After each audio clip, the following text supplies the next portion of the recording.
औरत ने एक ही बार में 5 गोल्डन कद्दू भाइयों को जन्म दिया। हर बच्चे में एक एक खास प्रतिभा थी। सबसे समझदार बड़े बेटे ने घर लौटते ही मशहूर अभिनेता को ढूंढ लिया और बोला, पापा। अभिनेता मुस्कुराकर बोला, किसी को पापा यूं ही नहीं कहा जाता। मगर छोटे बच्चे को पता ही नहीं था कि उसने गलत आदमी को अपना पिता मान लिया है। दादी ने देखा कि बच्चा उनके असली पोते जैसा ही दिखता है। उसने तुरंत दोनों के बाल लेकर डीएनए टेस्ट करवाया। रिपोर्ट आने पर सचमुच वे दोनों बाप बेटे निकले। वहीं अभिनेता हैरान था, उसकी कोई प्रेमिका नहीं। बड़ा बेटा अभिनेता सी जिंगचेन के घर के दरवाजे तक पहुंच चुका था। शियानिंग जब वहां पहुंची, सी जिंगचेन ने तुरंत डीएनए रिपोर्ट निकालकर दिखा दी। शियानिंग को यकीन हो गया कि वही बच्चों का पिता है। दादी ने तुरंत कहा, अब दोनों शादी का सर्टिफिकेट ले आओ। दोनों ने एक साथ मना कर दिया। दादी चाहती थी कि शियानिंग अपने पोते से शादी करे। शियानिंग ने कहा कि वो पहले से शादीशुदा है। दादी ने तुरंत 10 लाख युआन पैसे देखकर लालची माँ बच्चों को छोड़कर चली गई। सबने सोचा कि वो पैसों की भूखी औरत है, पर बेटा बोला, मेरी असली माँ लालची नहीं है, वो बस उस आदमी को पसंद नहीं करती थी। लेकिन तभी उनमें से एक बच्चा प्राइवेट कार द्वारा ले जाया गया। बाकी चारों बहुत उदास हो गए।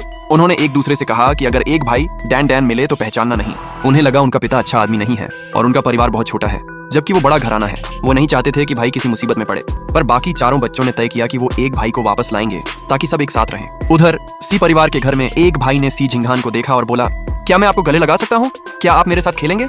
सी जिंगहान बोला, बिल्कुल। दोनों बाप बेटे की हर हरकत एक जैसी थी, यहाँ तक कि पानी पीने का अंदाज भी। दादी बोली, अगर डीएनए टेस्ट न होता तो मैं इन्हें सच्चा बाप बेटा मान लेती। उधर सी जिंगहान के मन में शियानिंग का चेहरा घूमने लगा। उसने एचआर को कहा कि चाहे जो हो जाए, शियानिंग को कंपनी में रखो।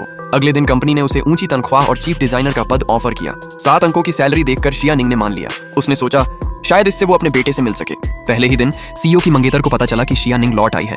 वो उसे अपनी पोजीशन के लिए खतरा मानने लगी। उसने अपने वाइस प्रेसिडेंट के पद का रौब दिखाया, पर शियानिंग ने उसकी बातों को अनसुना कर दिया। वो बोली, सीईओ की मंगेतर हो तो क्या हुआ, तुम मेरी बॉस तो नहीं? मंगेतर गुस्से में बोली, क्या तुम मेरी जगह लेना चाहती हो? सी जिंगहान ने बीच में कहा, जिस पर हक नहीं है उसके बारे में सोचना भी मत। शियानिंग मुस्कुराई, तो अपने मंगेतर को कमर से बांध लो। ये सुनकर मंगेतर ने उसे मारने की कोशिश की, पर शियानिंग ने उसका हाथ पकड़ लिया। तभी उसने देखा कि शियानिंग की कलाई पर वही ब्रेसलेट है जो उसकी माँ की निशानी थी। वो चौंक गया और बोला, ये मेरा ब्रेसलेट है, तुम्हारे पास कैसे?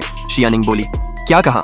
ये तुम्हारा है? उसे याद आया, वो वही ब्रेसलेट था जो उसने सालों पहले खो दिया था और अब वही इस औरत के पास था। आगे क्या हुआ ये देखने के लिए कमेंट में लिखें नेक्स्ट पार्ट।